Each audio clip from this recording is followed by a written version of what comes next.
Hey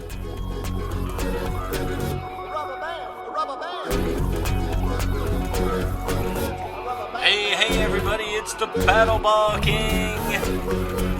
Welcome to installment number 2, where I'm going to actually show you some ways that you can repair your paddle ball when the rubber band breaks. Ways to reattach the ball to the line.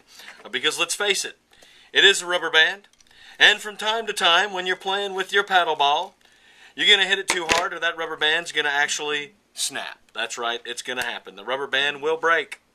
Now, there are many ways that you can tie this line back together. One of my favorite ways that I like to use is a simple square knot. Remember, left over right, and then right over left. Or right over left, left over right. Whatever you choose to do first. Just cinch it down on each other.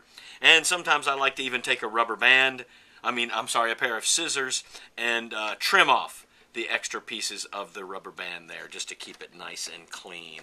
So there's a way to retie the rubber band one way. Another problem that may happen from time to time or occasionally, sometimes the ball may actually break too close to the rubber band to retie, where there's not enough rubber band sticking out of the ball. So you need to reattach the rubber band to the ball. There's actually a couple ways to do this.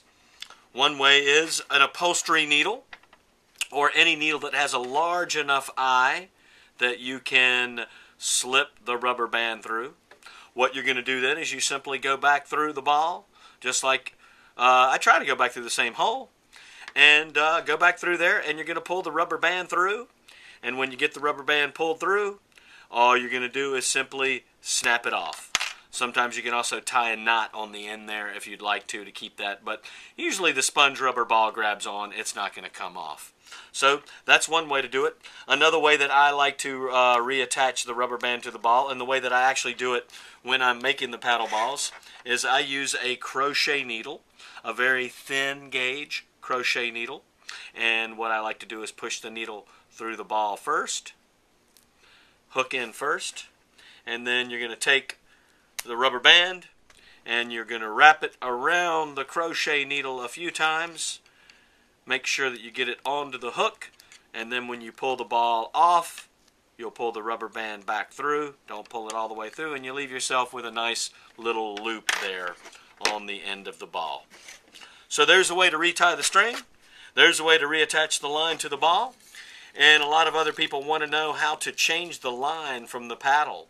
I'm going to show you how I attach the line to this paddle. When you want to put new line on or switch your line out, what you're going to do first of all is you simply thread the line through the paddle. And then I like to tie a little loop in the end of the string. Because what you can do then is drop that loop through the hole in the paddle, and then take that loop and hook it back on the paddle, on itself, just like that.